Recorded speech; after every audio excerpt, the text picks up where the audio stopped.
Alhamdulillahi rabbil alamin, nahmaduhu wa nasta'inuhu wa nastaghfiruhu wa nahdihi wa na'udhu billahi ta'ala min shururi anfusina wa min sayyiati a'malina, man yahdihillahu fala mudilla lahu wa man yudlil fala hadiya lahu. Ashhadu an la ilaha illa Allah wahdahu la sharika lahu wa ashhadu anna Muhammadan abduhu wa rasuluhu sayyidul khalaiq wal bashar. Allahumma salli wa sallim wa barik ala hadha an-nabiyil amin wa ala alihi wa ashabihi dhabil shirafil azim. Watukufu wa Kiislamu, baada ya kumshukuru Allah jalla jalaluhu na kuzitaka rehema na amani zimwendee bwana mtume Muhammad sallallahu alayhi wasallam, leo insha Allah kwa uwezo wa Allah subhanahu wa ta'ala nimekuja tena mbele yenu kwa ajili ya kutoa faida kubwa kama hizi, na tunamwomba Allah subhanahu wa ta'ala atujalie faida hizi ziwe ni zenye kuleta manufaa katika umma huu wa Kiislamu. Inshallah leo nitakupa faida hii ya mtu atakempa kinywaji Muislamu mwenzake siku ya Ashura katika mwezi 10 Muharram. Mtu atakemnywesha kinywaji mwenzake siku ya Ashura katika mwezi 10 katika mwezi wa Muharram, nini faida zake? Nini fadhila zake? Atapata thawabu gani mtu huyo? Sikiliza kwa makini sana, ni azime masikio ya nyoyo kabla masikio ya kawaida, kwa sababu ile linaweza likasikia sikio la kawaida lakini sikio la moyo lisisikie.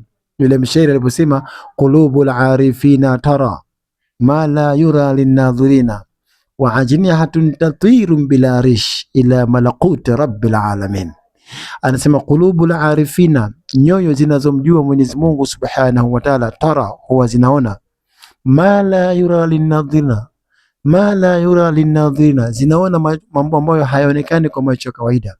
Wa ajnihatun tatiru bila rish, na nyoyo hizo zina mbawa, zinaruka bila mabawa ya kawaida, ila malakut rabbil alamin, kujua ufalme wa Allah subhanahu wa ta'ala. Moyo tu kuanzia masikio kwa moyo kabla masikio kwa. Lakini pia Ahmad Shauqi Bait anasema katika shairi lake kwenye kasida yake, anasema inna shamsa an-nahari taghrubu bil-layl wa shunusul qulubi laysa taghibu, hakika ile jua la mchana hili huwa linazama wakati wa usiku, lakini jua la moyo halizami abadan abadan abadan abadan.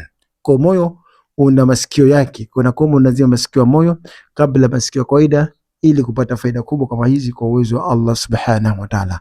Nini fadhila, nini faida za mtu ambaye atamnywesha kinywaji Muislamu mwenzake katika mwezi mtukufu wa Muharram, ndani ya siku 10 ya mwezi 10 katika mwezi wa Muharram, siku ya Ashura?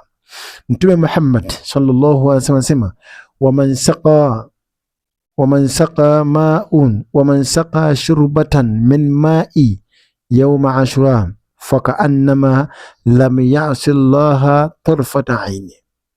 Mtume Muhammad anasema waman saqa shurbatan min ma'i yawma Ashura, mtu atakemnywesha mwenzake maji siku ya Ashura, basi fakaannama lam ya'si Allah tarfata aini, mtu huyo atakuwa kama vile hajawahi kumwasi Mwenyezi Mungu hata kidogo.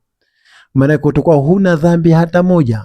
Lam ya'si Allah tarfata ain, Allah subhanahu wa ta'ala atakujalia sawa na mtu ambaye hajawahi kumwasi Allah subhanahu wa ta'ala hata siku moja tangu azaliwe. Maana utakuwa msafi kwa Allah, utakuwa huna dhambi hata moja kwa Allah subhanahu wa ta'ala.